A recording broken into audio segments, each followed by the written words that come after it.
Hello, this is a very quick installation video to demonstrate how to install and configure AMP on your system.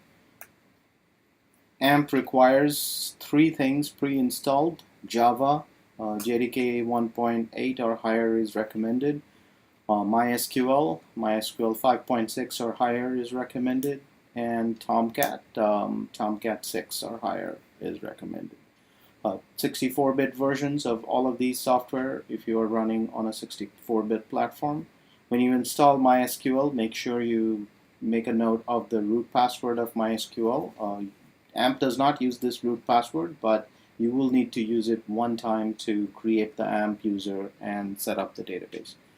And then, of course, make sure MySQL is in your path environment variable so you can run MySQL from any time.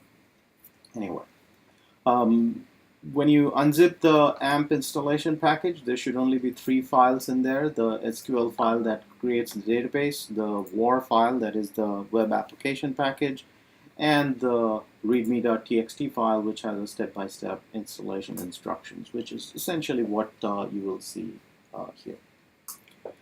The first thing you have to do is create the database, and you do that by simply going to the folder where you extracted these files and running mysql-u root-p less than amp.sql. And this is where you will need the root password of MySQL. And this should complete without any errors, and if this happens, that means everything went well. If you see any error messages, something may have gone wrong. So please contact me if that happens. There should not be any error messages. The next step is to copy the web application package into the Tomcat web apps folder. So go to where Tomcat was installed. I am on a Mac machine, so it's installed under Applications Tomcat. On Windows, it's typically under Program Files, Apache Software Foundation, Tomcat 7.0. Under that, you will find a folder called Web Apps. Simply drag and drop the WAR file, amp.war file, into that folder. You may need to stop and restart Tomcat, but most cases it's not necessary. And once you copy that, after a few seconds it should be ready. So simply go to a web browser and go to http://localhost/ all capital AMP. And you will get a screen like this which says preferences password. The preference password is in your README file. Once you type in this password and click on Start, it'll give you an application preferences folder. Most of the defaults can be left as is. The two that I would strongly recommend changing are the path for attachments. I'm going to leave it as /tmp here, but I would strongly recommend creating a folder that you can use for attachments and make sure that folder is backed up, such as c:\amp files or something like that. But it is entirely up to you where you want all the attachments to be saved. I'm going to leave it as TMP since I'm doing this for a temporary installation video. Also, the AMP home URL, I'm going to use localhost/amp here for this purpose, but I strongly recommend whichever server AMP is being installed on has a domain name such as amp. Whatever your university.edu, something like that.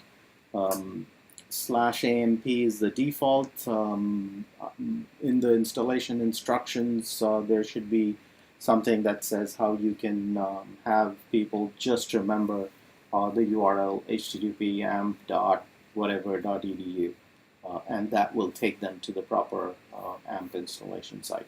So these are the two things that I would recommend changing in these preferences. I'm going to change it back to localhost for this video purpose.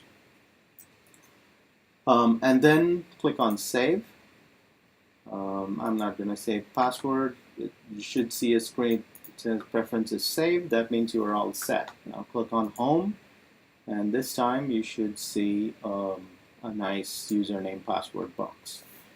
For first installation, you should use the username admin, and password is again in the installation instructions. You can certainly change this password anytime you want, and you do that by going into set up the system, but I will show you all of that in a second. So you would get a simple screen like this. There are no programs, of course. This is about for AMP169. If you have a later version, there may be slight changes to the installation process, but I do not believe there will be a lot of changes. The first thing is to go and set up the system, and in a fresh system, the setup screen will be very, very rough. Most of the AMP user interface is in the task list, which I will show you in a bit. The setup screen is kind of rough, and I have not spent a lot of time making the setup screen very pretty. But I'll show you some very basic steps that need to be done. And the way the setup screen is created, you can basically go from top to bottom, and that will create a standard setup. So currently there are no cycles in the system, so I'm going to create a new academic year. So let's say 2014, 2015, and add that year into the system. That year got added. I'm also going to create a department. Add the department. I'm also going to create a program. So let's say I'm going to say BS in genomics, and this is an ABET program. You can create a per minimum program standard.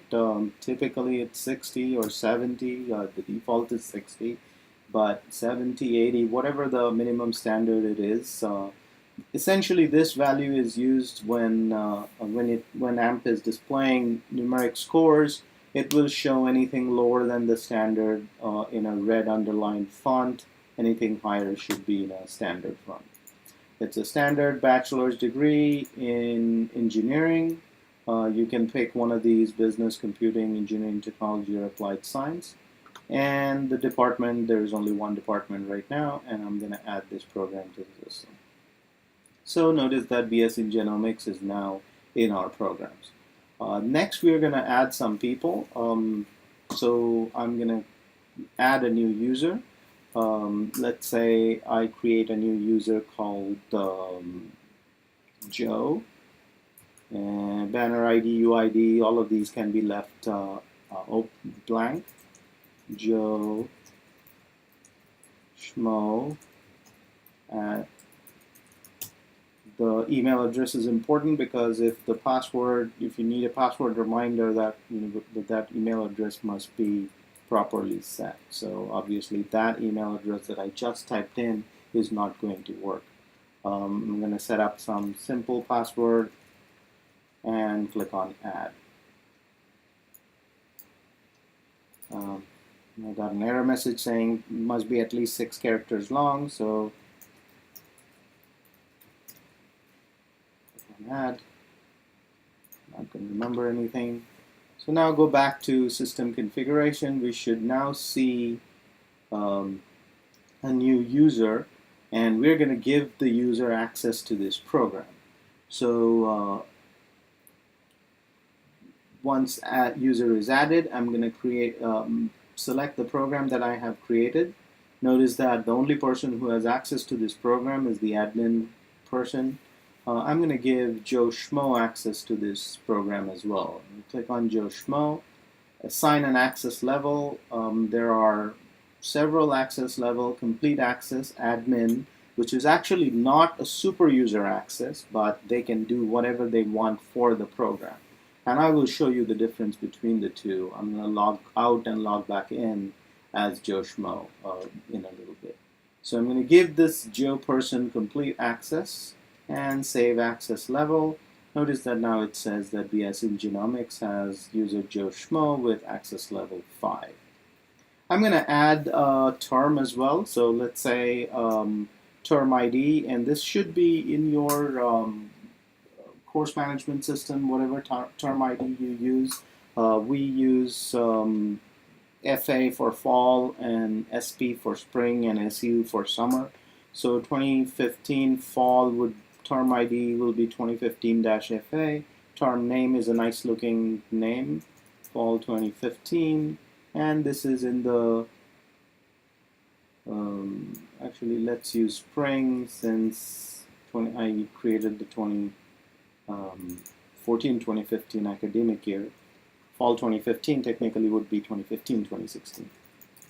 Alright, so let's put spring 2015, and I'm going to add this to this year and add term. That is pretty much all you would need for basic setup. Of course, you'll probably need more academic years, more departments, more programs, more users, and more terms in the system. But this gives you an idea of all of the processes. I'm going to log out from the admin user.